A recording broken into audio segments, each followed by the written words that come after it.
주의 성령이 내게 임하셨으니.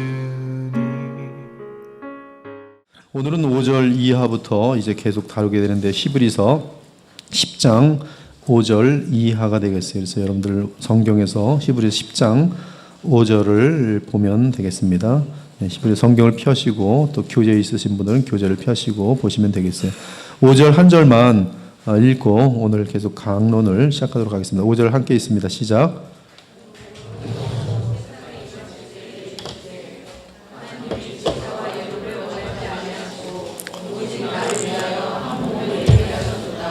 예, 감사합니다. 즉 하나님의 아들이 세상에 임하셨어요. 좀 더 정확하게 표현하면 독생하신 하나님이 사람의 몸을 입고 이 땅에 오신 것이죠. 독생하신 하나님, 요한복음 1장에 독생하신 하나님이 나타내셨느니라. 독생하신 하나님이 나타내신 그분이 하나님의 아들입니다. 그분은 구약의 모든 그림자가 예표하는 하나님의 참 형상이죠. 성삼위 하나님 가운데서 독생하신 하나님은 하나님의 형상 그 자체시며 또 우리에게 그분을 정확히 보여주시는 그리스도이십니다. 예수님은 구약의 모든 그림자가 예표하는 하나님의 참 형상이요 그리스도요 하나님의 아들입니다. 그는 하나님의 백성의 죄 문제를 해결하여 주심으로 온 세상의 죄를 사라지게 하실 구세주세요. 지금은 여러분의 심령을 깨끗하게 하셨지만은 언젠가 주님께서 재림하실 때는 지금 이 세상에 여러분을 유혹하는 모든 죄들이 다 사라질 것이에요. 모든 쓰레기 같은 그러한 방송들 또 그런 내용들, 미움들, 더러움들 이런 모든 것들을 다 쓸려 버릴 것입니다. 그래서 여러분들은 이 피조의 세계도 죄가 하나도 없는 또 아픔이 없는 완전한 평강과 행복 속에서의 거룩한 영원한 상태로 여러분들도 들어갈 것이고 또 이 피조의 세계도 들어가요. 그래서 이 모든 피조의 세계가 다 포함됐기 때문에 항상 예수님의 십자가의 구속은 온 세상의 죄를 사라지게 한다 그렇게 표현합니다.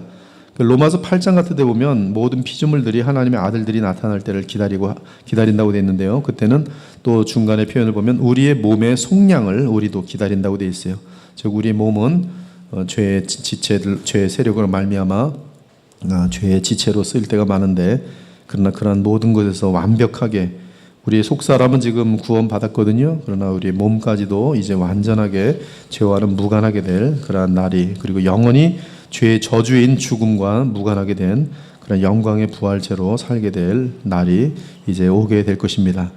한편 히브리서 10장 5절에 7절은 시편 40편 6절에서 8절의 인용이며 히브리서 10장 8절에 10절은 그 해설입니다.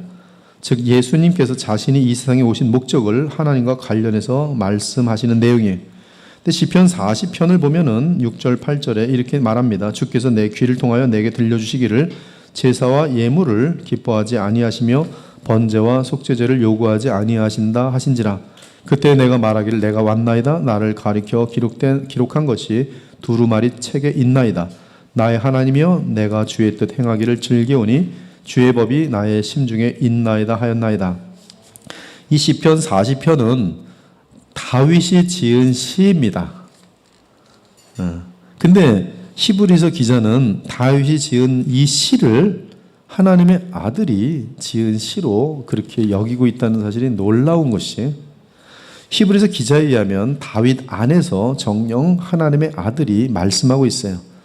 다윗이 시편 40편을 쓸 때 성령으로 충만한 가운데 썼는데 그 성령은 바로 그리스도의 영이세요. 베드로전서 1장 10절 이하를 보면 즉 그리스도께서 다윗에게 함께 임하여 그 글을 시를 쓰게 했으니 곧 하나님의 아들이신 그리스도께서 그 시를 썼다고 보는 것이죠. 히브리서 기자는 놀랍습니다. 그리고 그 내용을 그리스도께서 친히 하신 말씀으로 받고 있어요. 그러므로 주께서 세상에 임하실 때 이르시되 하나님이 제사와 예물을 원하지 아니하시고 오직 나를 위하여 한 몸을 예비하셨도다. 히브리서 기자는 8절에서 이 시편 내용에 대한 설명을 분명하게 선포하는데 즉 하나님은 제사와 예물과 번제와 속죄제 다 구약에 속한 제사들이죠. 이것을 원하지도 아니하시고 기뻐하지도 아니하신다는 것이 그것을 하나님이 받으신 이유는 동물의 피가 정말 좋아서가 아니라 그것이 하나님의 아들이 자기 백성을 속량할 것을 예표하고 있기 때문에 흠양하시는 것이지 그 자체로서 좋아하시는 건 아니에요. 뭐 하나님이 뭐 돼지고기를 좋아하시고 소고기를 좋아하시고 고기를 좋아하시는 분입니까? 아니란 말이죠. 그리고 이러한 제사들은 전부 다 율법을 따라 드리는 것이라고 합니다. 즉 처음부터 하나님께서는 구약 율법을 통해 드려지는 동물 제사를 원하거나 기뻐하지 않으셨다는 뜻이, 그분이 받으시는 것은 어린 양 예수님의 제사예요. 왜? 그것은 잃었던 자기 백성을 돌이킬 수 있는, 얻을 수 있는 길이었기 때문입니다. 그래서 이 예수님의 희생 제사와 함께 그들 모두를 얻을 수 있는 거기 때문에 받을 수가 있으신 거죠. 너무 기쁘게. 이 모든 구약에서의 동물 제사들은 단지 장차 있을 참 형상의 제사를 예표할 뿐이었어요. 이 참 형상의 제사는 하나님의 아들이 하나님께서 친히 예비하신 한 몸을 입고 사람이 되시는 사건부터 시작합니다. 그 몸을 얻게 되는 사건은 동정녀 마리아로부터 성령으로 잉태되는 사건이겠죠. 그 성령으로 잉태된 그 몸, 그 마리아의 몸에 탁 태어난 그 몸, 그래서 하나님께서 친히 독생하신 예수님, 하나님의 아들로 오시는 그분을 위해 마련하신 몸인 것이죠. 7절과 9절을 보면 하나님의 아들이 하나님께서 예비하신 사람의 몸을 입고 오십니다. 동정녀 마리아를 통해서 성령으로 잉태된 그 몸을 통해서 하나님의 아들이 오십니다. 그런데 하나님의 아들이 오시는 이유는 하나님이여 보시옵소서 두루마리 책에 나를 가리켜 기록된 것과 같이 하나님의 뜻을 행하러 왔나이다. 예수께서 이 땅에 오신 이유는 단 한 가지입니다. 하나님의 뜻을 행하시기 위해. 그 하나님의 뜻은 무엇입니까? 여러분을 구원하는 것이. 그러니까 하나님의 사랑이 이 모든 구속사의 시작입니다. 어떤 사람은 하나님은 우리를 미워하시고 예수님은 미워하시는 우리를 하나님 그러지 마세요, 삐치지 마세요. 제가 지금 이게 제사 드려야 돼. 이렇게 이해하는 사람들이 있는데 그렇지 않지요. 하나님은 우리를 사랑하시고 그리고 아들께서 오셔서 그 일을 하나님이 계획하신 일을 행하셨으니 결국 성삼위 하나님께서는 우리를 사랑하신 것이고 그 사랑의 표현이 역사 가운데 하나님의 아들을 통해서 십자가에 죽으심으로 나타나는 것이죠. 보시옵소서 내가 하나님의 뜻을 행하러 왔나이다라고 한다. 그리고 분명하게 히브리서 기자가 선포하는 것은 그 첫째 것을 폐하심은 둘째 것을 세우려 하심이라고 합니다. 그리고 10절에서는 이 뜻을 따라 하나님의 뜻이죠. 예수 그리스도의 몸을 단번에 들이심으로 말미암아 우리가 거룩하여졌다라고 선언합니다. 예, 우리가 거룩하여졌어요. 예수께서는 자신의 피를 흘리시고 그리고 우리에게 성령을 보내실 수 있는 자격을 얻으셨기에 우리에게 성령을 보내심으로 우리를 거룩하게 단번에 씻습니다. 단번에 씻어요. 그리고 여러분의 심령을 또한 씻긴 가운데 이제 계속 살아갈 수 있도록 하십니다. 그러므로 하나님의 아들을 향한 하나님의 뜻은 하나님의 아들이 사람의 몸을 입고 이 땅에 오셔서 의인으로 확증된 후에 그 몸을 단번에 영원히 하나님께 희생제물로 드리는 것이, 이를 우리는 본문에서 분명하게 알 수 있어요. 예수 그리스도께서 이 땅에 계실 때 주께서는 친히 자신을 인자라 부르시며 왜 이 땅에 오셨는지 말씀하셨습니다. 인자라고 한 것은 다니엘 7장에서 나오는 인자 같은 이, 그리고 계시록 1장을 보면 인자 같은 이 분명히 나오거든요. 그것은 영광을 얻으신 그 완성된 사람인데 그 인자라는 단어가 이제 이 예수님 당시에는 자신, 그렇죠? 하나님의 나라를 영원히 유업으로 받거든요. 하나님 나라의 영원한 왕이시거든요. 다니엘 7장에 보면 그 인자 같은 그 인자를 써서 인자, 자신을 인자라고 표현합니다. 그래서 이 인자가 온 것은 섬김을 받으려 함이 아니라 도리어 섬기려 하고 자기 목숨을 많은 사람의 대속물로 주려 함이니라. 여러분 그 주님의 나라를 위해서 쓰임 받는 거는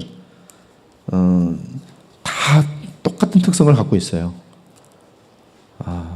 말 같지도 않은 일을 하는 것이 주님 나라의 일이에요. 여러분 인간적인 생각을 갖고 있으면 절대로 주님의 나라 일을 할 수 없습니다. 나는 선의를 가지고 나를 희생시키려고 하는데 오히려 그럴수록 더 욕을 하고 거부할 때 우리는 그래? 네가 지옥 가는 걸 막느라고 내가 이렇게 수고하는데 이걸 어떻게 이렇게 무례하게 발로 뻥차?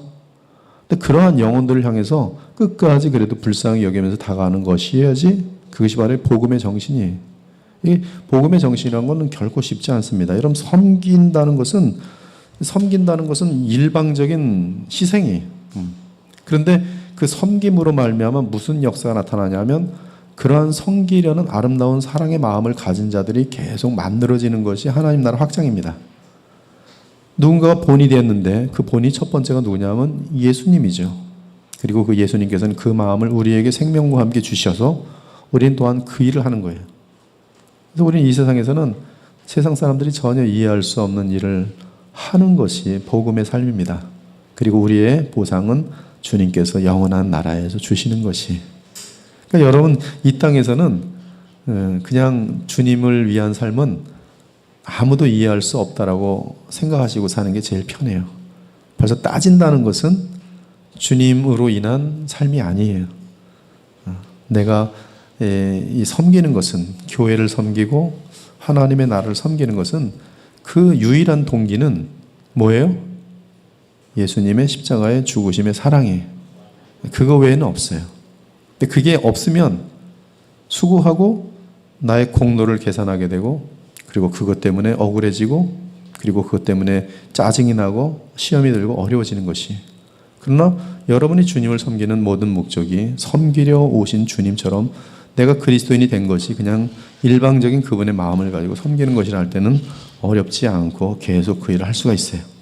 이때로부터 예수 그리스도께서 자기가 예루살렘에 올라가 장로들과 대제사장들과 서기관들에게 많은 고난을 받고 죽임을 당하고 제3일에 살아나야 할 것을 제자들에게 비로소 나타내시니, 여기 비로소라는 단어는 주는 그리스도시요 살아계신 하나님의 아들이십니다라고 베드로가 신자들을 대표하여 고백한 그 예수님의 정체를 처음으로 알아낸 그 상태가 되자 비로소 나 예수는 십자가에 죽고 부활할 것이다 알려주기 시작했어요. 그래서 이것도 우리는 예수님이 누구신지를 알려주시고, 그리고 그 예수님에 대해서 그분은 나를 위하여, 여러분을 위하여 십자가에 죽으셨다, 죄값을 위해 죽으셨다라고 알려주셔야 돼요. 비로소. 즉 예수께서는 구약의 제사들이 그림자처럼 예표하던 모든 것의 실체가 되시기 위해 예루살렘에서 자기 목숨을 많은 사람의 대속물로 주려 하셨던 것입니다. 이렇게 행하시면 히브리서 기자가 9절에서 언급하는 것처럼 옛 언약을 취소하고 새 언약을 세워 효력을 나타내게 하려는 것이.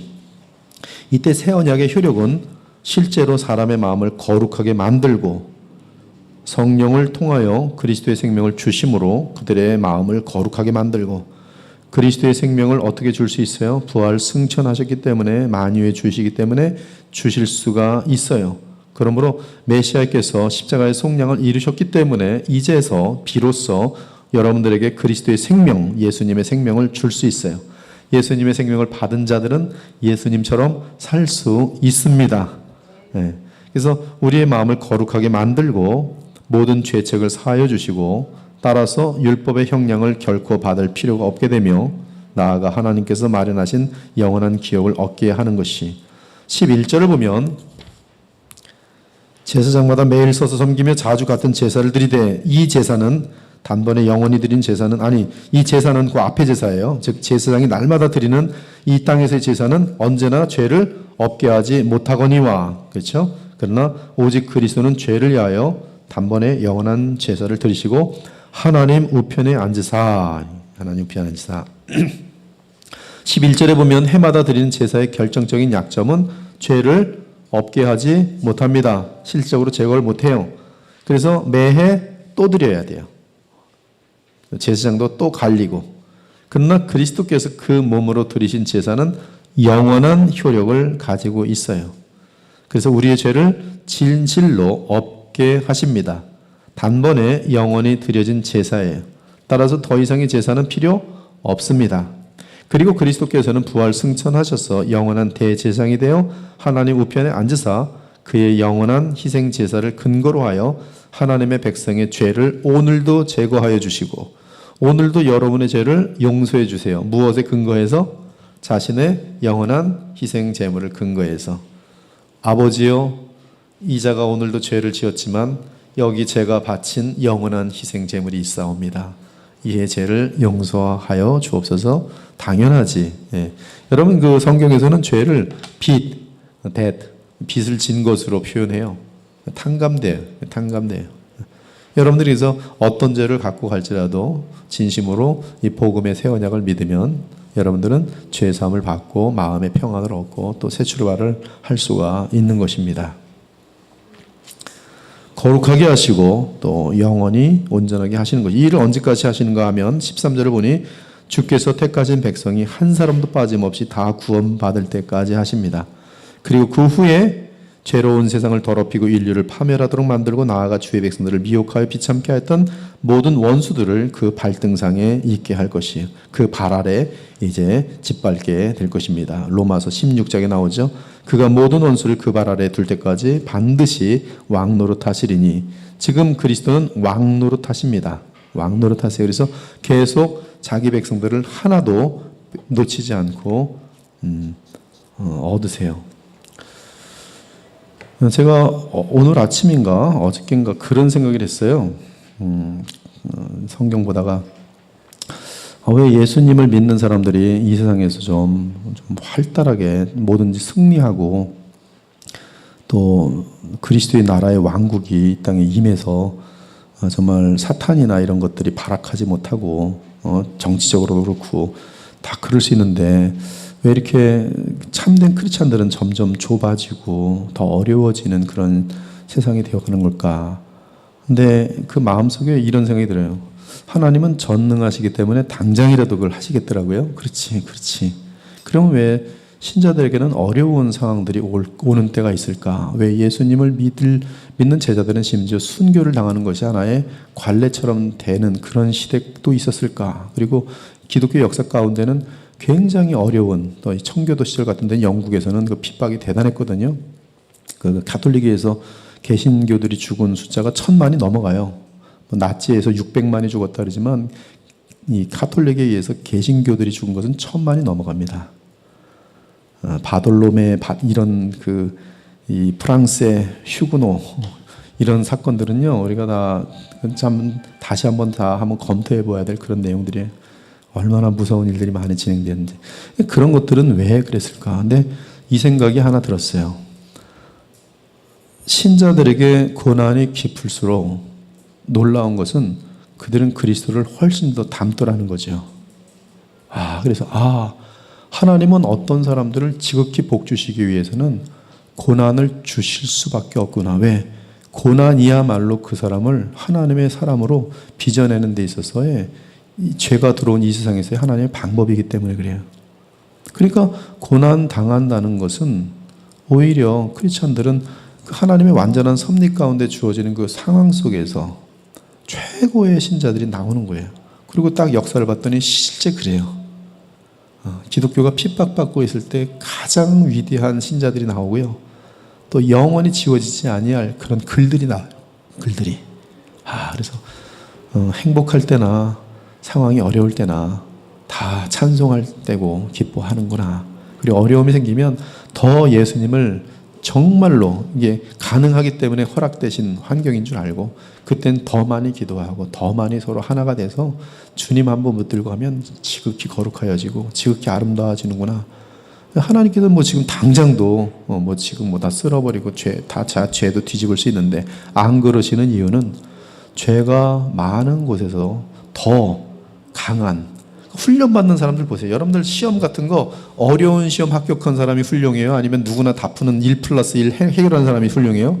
안 그러잖아요. 1+1 다 풀면 그건 쉬운 문제이기 때문에 별 볼일 없는데 다른 사람은 제대로 못 푸는데 누군가가 푸는 것 깊은 그 사람은 깊고 다른 사람이 되는 거예요. 여러분들이 인생이 험난하고 고난하다면 하나님을 원망하지 말고 무슨 기회예요? 나를 최고의 신자로 만드시는 과정이시구나 생각하면 갑자기 기분이 좋아져요. 이거 별거 아니네. 그리고 뭐만 하면 돼요? 주님만 붙들면 돼요. 하박국을 읽다가 그 생각을 했어요. 하박국이 보니까 완전히 망했더라고요. 그 당시에 사업하는 사람이 외양간도 없고 무화과 나무 열매도 없고 아무것도 없어요. 그래서 망한 사람이네. 근데 그 망한 사람이 하늘을 보더니 정말 너무 좋아서 하나님 주위로 우리 그 클라라가 제가 오면 뺑글뺑글 막 돌거든요. 너무 좋아서 그 그림이더라고요. 너무 좋아서 하나님 주변에 막 춤을 추는 기분이.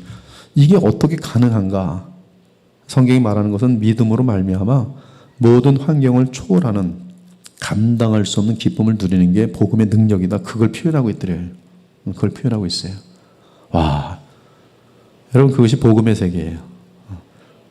그래서 바울이 깊은 로마 감옥에 들어가서도 여러분 우리 말 쉽게 하죠. 로마 감옥에 들어가 보세요. 1년, 2년 있어 보세요. 거기서 기뻐하라. 기뻐하라. 정신병자가 그러지. 정신병자. 근데 그 진심으로 기뻐하거든요. 믿음을 놓치지 않고 주님과 교통하고 있는 바울. 밖에 있는 사람들에게 기뻐하라. 기뻐하라. 빌립보서 4장의 내용이란 말이에요. 그것이 우리 기독교예요.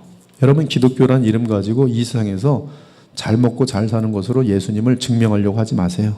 오히려 어떠한 상황일지라도 오히려 더 초연해지고 더 아름다워지고 더 예수님 닮아가는 모습으로 기독교의 모습을 나타낼 수 있는 교회와 성도들이 돼야 돼요. 그것이 본질입니다. 그리고 언제든지 하나님은 입김으로 이 사탄의 모든 역사들을 순식간에 제거해 줄 수가 있어요. 그러지 않은 것은 누구를 위한 것인가? 주의 백성들을 연단하고 영원한 영광을 주시기 위해서 그렇게 훈련시키는 거라고요. 안 집사님 좀 죄송한 얘기지만 제마 무슨 훈련을 어떻게 받았길래 저렇게 멋있는 남자가 탁 지나갈 때마다 제가 깜짝 어떻게 남자지만 같은 남자를 봐도 이렇게 훈련 훈련받은 영적으로 훈련받은 사람은 얼마나 멋있겠어요. 근데 그 훈련 안 통과하면 멋있는 사람이 될 수 없는 거예요. 그러니까 인생의 영적인 훈련들은 내게 지나가면 내가 더욱더 예수님을 향하여 이걸 극복하고 하나님께 감사하면서 믿음으로 통과하면 정말 또 예수님을 닮아 있는 영적 군사로 또 난다라는 것을 그렇게 믿으실 때는 우리의 모든 삶을 넉넉히 감당할 수가 있는 것이. 자, 그리고 그때까지 진행되는 언약은 다름 아닌 새 언약이다. 새 언약은 구약에서 늘 기대하고 바라던 언약이 또한 성령이 우리에게 증언하시되 주께서 이르시되 그날 후로는 그날 그들과 맺을 언약이 이것이라 하시고 내 법을 그들의 마음에 두고 그들의 생각에 기록하리라 하신 후에 또 그들의 죄와 그들의 불법을 내가 다시 기억하지 아니하리라 하셨으니 이것들을 사하여서 즉 다시 죄를 위하여 제사 드릴 것이 없느니라. 그리스도 예수님께서는 그 십자가상에서 자신에게 주어진 하나님의 뜻을 다 이루셨어요. 그때 하나님께서 택하신 백성과 하나님 사이에 새 언약이 단번에 영원히 맺어졌어요.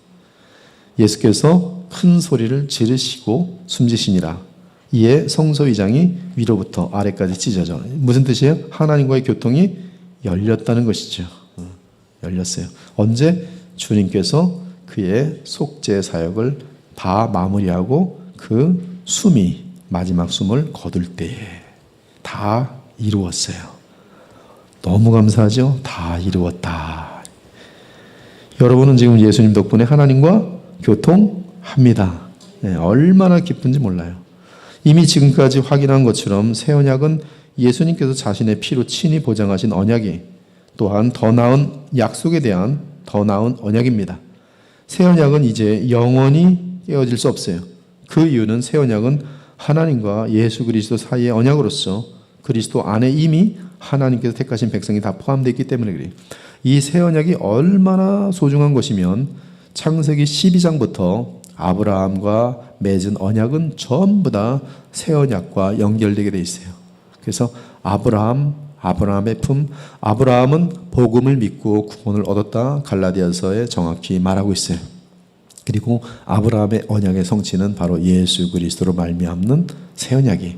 그래서 아브라함의 언약은 할례와 관련된 그런 많은 언약들, 창세기 15장 같은 것들은 전부 다 일방적인 언약입니다. 한 2주 전인가 백은경 집사님께서 거기를 묵상하셨는지 그 언약에 보면 그렇죠. 아브라함은 지나가지 않고 횃불만 지나갔어요. 즉 하나님만이 그 언약을 책임지시는 그런 그림이라. 이 언약은 깨질 수 없다는 것이. 그 언약은 바로 아브라함 때부터 정확하게 십자가 안에서 이루어질 새 언약을 내다보게 하는 그런 역할을 하고 있어요. 이때 새 언약의 효력은 법적일 뿐만 아니라 성령의 역사에 의한 실제적인 효력이 나타납니다. 이것이 대단히 소중하죠. 뒷부분이. 그렇죠? 법적인 효력, 그것은 이제 우리의 죄값 영원히 칭의 되었어요. 그래서 다시는 우린 정죄함이 없습니다. 근데 심지어 뭐까지 있어요? 성령의 역사에 의한 죄의 세력을 이기는 능력이 우리에게 허락됐어요. The power of sin. 죄의 권능이 여러분에게는 통하지 않습니다. 어떻게 하면 여러분이 새 언약을 알고 그 새 언약에 따라 예수 그리스도를 믿으면 그것은 정결한 온전한 양심을 주는 것이며 하나님을 자연스럽게 아는 마음을 주는 것이, 이는 신자의 마음속에 성령이 임재하는 것을 의미합니다. 이 새 언약은 예레미야 31장 31절에 34절의 예언의 성취입니다. 31장 33절, 그러나 그날 후에 내가 이스라엘 집과 맺을 언약은 이러하니, 새 언약이에요. 곧 내가 나의 법을 그들의 속에 두며 그들의 마음에 기록하여 나는 그들의 하나님이 되고 그들은 내 백성이 될 것이라. 여러분, 불신자들에게 양심이 있어요. 불신자들, 그렇죠? 불신자들도 양심이 있어요. 근데 불신자들의 양심이 하나님을 향하여 살아 있습니까? 죽어 있습니까? 완전히 죽어 있어요. 완전히 죽어 있어요. 신기해요. 하나님을 향하여 심지어 인정도 안 해요. 존재 자체도 무시할 정도로 그들 양심은 완전히 죽어 있어요. 인간들끼리의 이 사회가 보존될 수 있도록 하나님께서 인간들 사이에서의 양심은 남겨놨어요. 그래서 바람 피고 나면 양심이 질려다가 그걸 견디지 못하면 자살도 하고, 이런 것들은 양심의 가책 때문에 하는 것인데요. 나에게 선을 베푼 사람에게 등치고 나서는 내가 진짜 나쁜 놈이다 이러지만, 하나님을 예배하지 않았다고 해서 내 가슴이 이렇게 아플까, 내가 큰 죄인이다, 이런 의식 갖는 불신자들 한 사람도 없습니다. 성경 안 읽었다고 내가 왜 성경을 안 읽었을까, 나는 지옥불에 떨어져 죽어 마땅한 놈이다, 이런 죄책 갖는 불신자들 하나도 없어요. 근데 여러분들은 성경 안 읽으면 마음이 편해요, 안 편해요? 찝찝하죠. 내가 오늘 또 주님을 향하여 말씀을 읽고 주와 교통해야 되는데 또 오늘도 내가 믿음보다는 또 세상을 향하는구나. 뭐가 살아있는 거예요? 양심이 살아있는 거예요. 하나님의 법이 우리 속에 들어와 있을 뿐만 아니라 하나님을 지각해요. 즉 하나님을 의식합니다. 아이가 태어나면 조금 지나면 부모를 향하여 방긋방긋 웃고요. 조금 지나면 엄마 그래요. 엄마 그래요. 그렇죠? 아빠. 엄마 아빠가 신들이 나죠. 우리 애기가 나 알아봤다고. 지각이 있는 거예요. 거듭난 사람들은 하나님을 향하여 알아보기 시작해요. 하나님 말씀이 들리기 시작해요. 그것이 이 성령의 역사로 이 모든 민족들 가운데에서 복음이 들어가는 곳마다 지금 나타나는 것이죠. 양심이 살았어요. 누구를 향하여 살았어요? 하나님을 향하여. 뿐만 아니라 율법을 읽으면, 그렇죠? 율법이 읽으면은 제가 오늘 이제 새신자반에서 그랬는데요. 당신이 지은 죄를 얼마나 알겠느냐? 당신이 모르고 있는 죄가 있을까 없을까? 답은 많이 있을 것 같아요. 많이 있을 뿐이겠느냐? 얼마나 우리가 해놓고 나서는 나는 모르지만 죄 지어놓은 것들이 다른 사람들이 힘들어하고 그런 것들이 또 얼마나 많겠느냐? 우리가 몰라서 그러죠. 마음이 무디고 양심이 무딜수록 죄 져놓고서도 so what? 이렇게 대들잖아요. 얼굴 천면 피하고 사람 수명 죽여놓고 쫙 씨비들었더니 이 자식들이 그러면서 아무 양심의 가책도 없어요. 그 사람들은 회개하지 않습니다. 근데 크리스찬들은 점점 양심의 가책이 깊어져요. 하나님 말씀을 알아가면 알아갈수록 깊어져요. 난 참 나쁜 사람이구나. 성화와 율법을 아는 것은 그래서 반드시 접목되어 있어요. 하나님의 율법을 알아가는 것과 즉 성령의 역사로 말미암아 하나님의 율법을 해석하면서 좀 더 깊게 합니다. 마태복음 5, 6, 7장은 예수님께서 율법을 해석해 준 것이에요. 너희들이 육체적으로만 이 성적인 폭행하는 게 죄가 아니라 마음으로도 음욕을 부며 이미 간음하였느니라. 그러면 간음하는 사람 다 했겠네요. 다 했지. 다 지옥불이야. 근데 바로 그것이 신자들이 느껴야 하는 예수님의 마음을 갖게 될 때, 성령으로 율법을 보게 될 때, 나는 간음자 중에 간음자구나. 딴 사람이 보면 아무렇지도 않은 사람인데 점점 이게 예민해지는 거예요. 그리고 죄책도 커지고. 이분에게, 이러한 사람에게 만약에 복음의 길이 없고 이 죄책만 커지면 디프레션 걸리고 자살하고 싶어하고 막 그러죠. 죽을 지경이 되죠. 근데 이들에게 누가 있어요? 언제나 예수님이 있어요. 신자들에게 현상이에요. 신자들이. 그래서 말씀을 알아갈수록 나는 죄책감이 커지는데 주님이 옆에 계시니 죽어라고 어디로 가요? 이 작은 죄라도 범하지 않기 위해서는 내 힘 가지고는 안 되고 주님이 나를 붙들어 주셔야지만이 주님처럼 온전할 수가 있는 거예요. 그래서 주님께 더 가서 주님을 닮아가고 주님의 주는 힘으로 이제 작은 실수까지도 넉넉히 자연스럽게 이겨가면서 예수님을 닮게 되어지는 것이죠. 이러한 것들이 지금 성령의 역사라는 것이. 또 에스겔서에서도 내가 그들에게 한 마음을 주고 그 속에 새 영을 주고, 즉 성령은 하나님 말씀 율법을 보는 것도 그 깊이가 차원이 틀립니다. 차원이 틀려요. 그래서 더욱더 마음이 깊어지고 또 예수님께 나아가 그 마음이 녹아지고 그리고 더욱더 아름다워지는 것이, 그 몸에서 돌 같은 마음을 제거하고 살처럼 부드러운 마음을 주며, 예수님을 닮아가는 사람들은 마음이 부드러워요.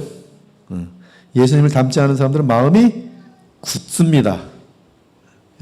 근데 새 언약 속에 들어와서 그 새 언약을 누리면 어떻게 돼요? 마음이 점점 부드러워져요. 부드러운 사람들 너무 이쁘지 않아요? 저는 저희 교회 참 예수님을 닮아가는 사람들을 계속 보면서 너무너무 이뻐요. 오늘 세 자매 이쁘지 않았어요? 자매들끼리는 서로 안 이쁠지 모르겠지만 형제 입장에서는 저는 목사로서 너무 이쁘더라고. 하나님을 영화롭게 하면서 진실하게 찬양하는 모습들이 얼마나 이쁜지 몰라요. 에스겔서 36장에 보니까 너희를 정결하게 할 것이며, 26절 또 새 영을 너희 속에 두고 새 마음을 너희에게 주되 너희 육신에게 굳은 마음을 제거하고 부드러운 마음을 줄 것이며. 따스한 사람, 부드러운 사람, 그렇죠? 참 사랑이 많은 사람, 그러면서 거룩한 사람들 얼마나 아름답습니까? 내 영을 너희 속에 두어 너희로 내 율례를 행하게 하리니. 그러니까 진심으로 여러분들이 성령에 의해서 이러한 마음을 갖기를 원하는 마음이 있다면, 거듭난 사람은 이 마음이 있어요. 그 마음이 있다면 그것을 확장시키시면 돼요. 주님, 정말 진심으로 주님 닮고 싶어요. 제 마음이 독이 없어졌으면 좋겠어요. 주님 이쁜 마음 갖고 살고 싶어요. 어떻게 하면 되나요? 성경 더 읽으면서 읽기 싫어도 아침에 일어나서 또 읽고 또 한번 묵상해보고, 오늘도 내가 이렇게 되었으면 좋겠어요. 이 성령으로 산다는 것은 끊임없는 기도예요. 쉬지 않고 기도하는 거예요. 그래서 계속 주님의 마음으로만 살 수 있도록 계속 기도하는 것이, 여러분 마음속에 우상을 버리시기 바랍니다. 우상이 있을 땐 타협하게 되고 죄에 넘어지게 되어 있어요. 그건 예외가 없습니다. 가장 먼저 할 일은 우상을 버리세요. 우상 버리세요. 저도 목회 성공이라는 소위 세속적인 우상이 없어야지만이 주의 백성들을 향하여, 주님의 양들을 향하여 가장 진실하고 영원한 가치가 있는 목회를 하고 주님을 만나볼 수 있을 것이. 근데 목회 성공이라는 게 야망이 돼버리면 모이는 모든 사람들은 도구일 뿐입니다. 진실하지가 않은 도구의 도구. 친한 척하면서 정치하면서 얼마든지 갖고 노는 거예요. 근데 이 세상 많은 목회들이 얼마든지 그럴 수 있어요. 그러나 주님을 정말 경외하고 주의 은혜를 안다면 그런 것들은 우상이 다 제거돼요. 여러분 마음속의 우상을 다 버리고 예수님 한 분만이 나의 모든 것이면, 어떤 때는 세상에서 손해를 볼 수도 있고 어떤 때는 사람들에게 정말 따돌림을 당할 수 있는데도 하나님을 내가 저버리지 않은 양심을 알고 있기 때문에 뭐가 있을까요? 평안이 있어요. 감사가 있어요. 그리고 어려움을 당했으면 누구를 의지하게 돼요? 떳떳하게 하나님께서 어떻게 일하실까 떳떳하게 기다려요. 하나님 어떻게 하실 거지? 이제 딱 떳떳해요. 내 양심이 잘못한 게 없으니까 주님 뜻대로 했어요. 이건 지금 나의 의를 얘기하는 게 아니라 내 양심이 주님께 기뻐하실 대로 갔는데 주님은 어떻게 하시나. 하나님은 섭섭하게 할까요? 아니면 신실하실까요? 신실하세요. 그 신실하심을 보면서 하나님은 최고, 우리 예수님 최고예요. 최고. 이제 그리스도께서 자신의 생명을 드림으로 세워진 새 언약 하에서 주 하나님과 그리스도께서는 성령을 보내십니다. 그러면 보냄을 받은 성령에 의해 하나님의 백성은 더 이상 외적인 율법에 의존할 필요가 없으며 율법을 이마나 팔에 기록할 필요가 없어요. 왜냐하면 하나님께서 인간의 결단과 의지를 좌우하는 주의 백성의 마음과 생각에 하나님의 말씀을 성령으로 기록하시기 때문이. 그러므로 이제 새 언약 아래에 있는 자들은 성령 안에서 성령의 인도함을 받게 됩니다. 그래서 여러분들이 신약 성경을 보면 성령의 인도함을 받으라는 말이 많이 있어요. 갈라디아서 5장도 그렇고. 즉 우리는 자유의지를 사용하여 성령을 따르기만 하면 되는 것입니다. 성령을 따르는 것이 뭘까? 성령을 따르는 것이 잠이나 자는 거겠지. 이거 아니에요. 성령을 따르는 것은 주 예수님께서 지시하시는 대로 하면 되는 것이에요. 여러분, 믿음이라는 건 뭐예요? 아, 믿습니다. 이게 믿음입니까? 아니면 믿습니다. 자, 그 다음에 어떻게 해야 됩니까? 그 사람을 믿으니까 그분의 지시를 따르는 것이 믿음이에요.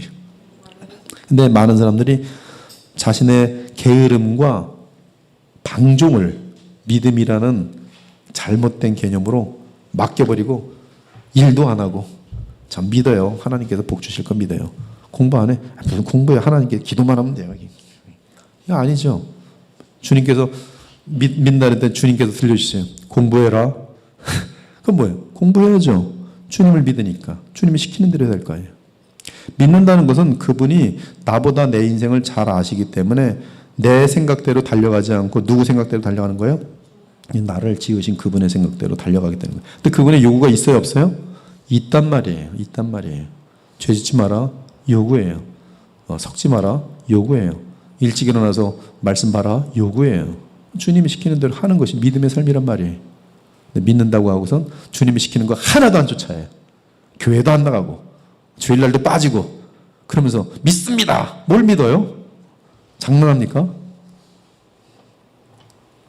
믿는다는 것은 주님을 이제는 더 잘 따르겠다는 뜻이에요. 그렇죠? 누가 저를 믿는다 그래요? 그래? 제 인생을 이제 목사님께서 지시한 대로 하겠습니다. 정확한 표현이에요. 그래? 그럼 이렇게 해봐. 그때 믿는 거죠. 아, 난 목사님 안 믿어요. 그럼 지멋대로 하겠죠. 믿으면 이제 그러면 저는 이제 고민하죠. 예, 정말 잘 해줘야 되는데, 정말 복된 삶으로 인도해야 되는데 말 한마디라도 정말 책임지고 하게 되는 것이죠. 예수님께서도 우리가 믿고 이제 주의 지시를 따르려고 딱 보고 있으면 하나하나 지시가 우리에게 굉장히 신중하게 주어지겠죠. 그럼 그 지시를 따르면 되는 것이죠. 그것이 믿음입니다. 네, 여러분들 믿음은 괜히 그 안일함을 합리화시키지 마십시오. 또한 주께서는 그들이 죄와 그들의 불법을 다시 기억하지 아니하리 하셨다. 옛 언약하에 있던 희생제사는 죄를 생각나게 하는 것으로서 반복해서 제사를 드릴 수밖에 없었지만 그리스도의 희생으로 맺어진 새 언약하에서는 하나님의 백성들이 더 이상 죄의 형벌을 두려워할 수 없게 되었다. 이는 율법의 형벌을 내리실 하나님께서 더 이상 그리스도인의 죄를 기억하지 않으시기 때문이다. 근데 우리가 지금 날마다 회개해야 돼요? 안 해야 돼요? 회개해야 돼요. 왜 해야 돼요? 우리는 하나님의 자녀지만 하나님과의 관계에 미안한 일이 생겨 안 생겨요? 생기니까 I am sorry 해야죠. 여러분 자녀들이 나는 아버지 자녀니까 미안하다는 말을 안 할 거야 끝까지. 왜? 너 왜 미안하다는 말 안 해? 난 아버지 자녀니까. 그럼 말이 돼야 안 돼요? 안 돼요. 근데 구원받은 그렇게 가르친단 말이죠. 그걸 믿어야지 구원받는데요. 또 미안하다는 말 하면 안 된대요. 그거는 하나님이 너희를 죄를 용서해 준 걸 안 믿는 거래요. 그 뜻이 아니죠. 우리는 믿음으로 말미암아 하나님과 언약 관계에 들어갔고 이제 그 영원한 관계는 무너지지 않지만 결혼했으면 주님은 우리를 이혼 안 시켜주지만 그러나 관계의 화목한 삶은 어떻게 해야 돼요? 믿음의 삶을 살아가야지 화목할 거 아니겠어요? 잘못하면 I am sorry. 나 잘못해서 미안해. 분명히 얘기해 줘야지 관계가 형성되면서 계속적으로 나아가야 되지 않겠어요? 그래서 여러분들이 잘못한 거 있으면 열심히 주님께 나와서 주여 잘못했습니다. 자꾸 기도하셔야 돼요. 네. 이제 하나님께서는 그리스도의 구속 사역으로 인해서 자기 백성들의 죄와 불법을 다시는 기억하지 않으십니다. 동의서에서 먼 것 같이 우리의 죄가를 우리에게서 멀리 옮기셨도다. 그러므로 이제 그리스도 예수 안에 있는 자에게는 결코 정죄함이 없나니 이는 그리스도 예수 안에 있는 생명의 성령의 법이 죄와 사망의 법에서 너를 해방하였습니다. 따라 십자가에서 단번에 영원히 드려진 속죄 제물의 영원한 효력 때문에 더 이상 속죄의 제사가 필요하지 않아요. 이에 18절은 이것들을 사하였은즉 다시 죄를 위하여 제사 드릴 것이 없느니라고 결론을 짓습니다. 이제 새 언약의 백성인 그리스도인은 언제든지 자유롭게 하나님 앞에 나아갈 수 있게 되었어요. 이 말은 자유롭게 나아가란 말이에요? 나아가지 말란 말이에요? 네, 근데 많은 사람들이 나는 자유롭게 하나님 앞에 나아갈 수 있게 되었구나. 그까지 알고 뭐해요? 안 나가요. 나는 나갈 수 있는 사람이야. 그리고 안 나가요. 이게 크리스찬의 현실이란 거죠. 저들은 아무도 하나님 앞에 나아갈 수 없어요. 근데 우리는 하나님 앞에 나아갈 수 있는 특권을 얻었어요. 하나님 앞에 나아갈 수 있는 특권은 어마어마한 거예요. 어마어마한 거예요. 근데 안 나가요. 성경은 그 부분만 얘기하는 거죠. 네가 지금 하나님 앞에 나아갈 수 있는 그 어마어마한 특권을 얻었으니 그 다음 뭐예요? 좀 가라. 좀 가라. 근데 그걸 안 해요. 왜 안 해요? 어리석어서. 왜 안 해요? 우리 마음속에 그만큼 고집과 아직도 그런 죄성들이 남아있어서. 나아가면 너무 좋은 거죠. 무조건 자기를 복종시켜서 나아가야 돼요. 나아가면 좋아요, 안 좋아요? 어마어마하게 좋은 거죠. 이처럼 새 언약은 그리스도인들에게 죄의 형벌을 제거하여 주었고 영원한 기업을 약속하고 있습니다. 새 언약으로 인해 주께서 다시 오실 때는 우리의 죄를 다루지 않고 오직 영원한 구원의 완성을 허락하실 것이, 이때 구원을 완성을 허락하시면서 뭘 주세요? 여러의 구원의 완성과 함께 영광을 주세요. 그 영광은 여러분들이 주님께 나아갈 수 있도록 한 특권을 얼만큼 많이 사용하였는지 그거에 따라 주실 거예요. 계속 주님 앞에 나아가시기 바랍니다. 그러면 여러분들이 예수님을 닮도록 돼 있어요. 그리고 여러분을 통해서 하나님의 나라는 계속 확장되도록 돼 있어요. 그러나 새 언약인 복음을 멸시하는 자들에게는 아무런 죄사함이 없을 것이며 그것이 바로 성령을 모독하는 죄가 되면서 영원한 형벌에 떨어지게 될 것이에요.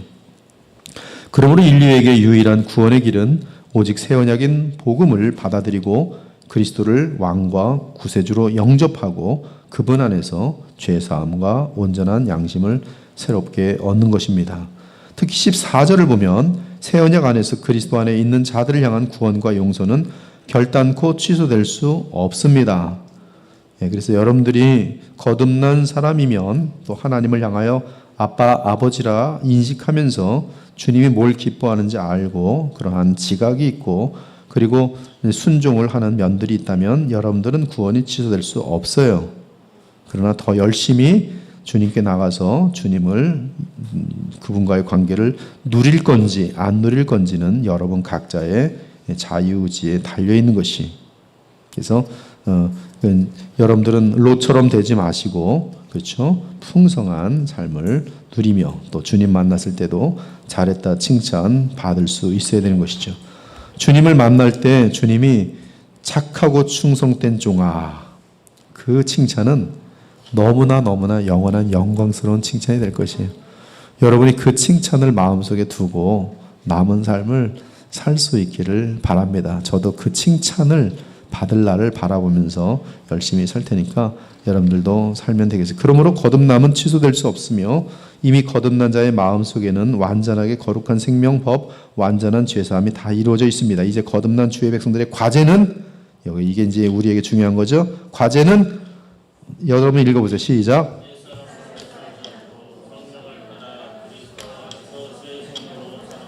예, 이렇게 하기 위해서 우리는 내 속에 있는 옛사람, 육체를 죽이고 말씀의 역사 앞에서 성령의 충만함을 받아야 됩니다. 이처럼 예수 그리스도의 희생은 단번에 영원한 효력을 내게 됩니다. 정리하면, 요까지 하고 마칠게요. 정리하면 예수님께서 이 땅에 오신 목적은 처음부터 예루살렘으로 올라가 자신의 몸을 하나님께 드리는 것이었다.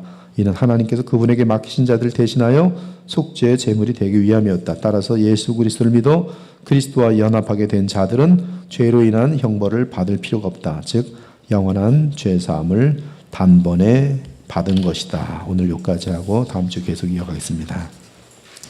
주님 감사합니다. 우리는 주의 자비와 은혜가 없었다면 우리가 지은 죄에 대해서 스스로 책임져야 되는데 그 책임은 형법 앞에서, 거룩한 율법 앞에서 영원한 형량 외에는 없는 것을 오늘도 분명히 또 법을 통해서 알게 됩니다. 성령께서 우리에게 또 알려주셔서 우리가 얼마나 위험한 자리에 있었는지를, 얼마나 저주의 자리에 있었는지를 알려주니 감사합니다. 그러나 그리스도 안에서 우리가 얻은 영광의 자리, 빛의 자리, 또 하나님의 자녀로서의 자리가 얼마나 또 큰 특권을 얻었는지 알게 하신 것을 감사합니다. 저희들로 하여금 특권을 얻었으니 그 특권의 자리를 누릴 수 있는 지혜를 허락하여 주시옵소서. 주님이 주신 은혜의 수단들을 통해서 보좌 앞에 나아가기에 힘쓰게 하시고, 그래서 우리의 짧은 인생이 하나님을 닮는 복된 기간들이 될 수 있도록 도와주옵소서. 그러기 위해서 어떤 때는 우리에게 이해할 수 없는 많은 일들이 있다 할지라도 하나님의 전능하심 가운데 허락된 섭리온이 어떠한 상황에서도 그리스도를 닮을 수 있는 기회로 사용할 수 있는 지혜로운 자들이 되어서 슬플 때나 기쁠 때나 어려울 때나 즐거울 때나 항상 우리 인생 가운데 주께 순종함으로 또 주님을 믿고 나아감으로 항상 예수님을 계속 닮아가는 영광의 자리에서는 복된 주의 백성들이 다 될 수 있도록 인도하여 주시옵소서. 오늘도 돌아가는 발걸음 함께 하시고 가정에서나 사회에서나 빛으로 또 소금의 역할을 넉넉히 감당하고 주의 날에 또 함께 만나볼 수 있는 모든 그리스도의 지체들, 그리스도의 교회의 복된 지체들이 다 되게 하여 주옵소서. 이 시간에 성령으로 충만케 하시길 간절히 부탁드리며 살아계신 우리 주 예수 그리스도의 이름으로 기도 올려옵나이다. 아멘.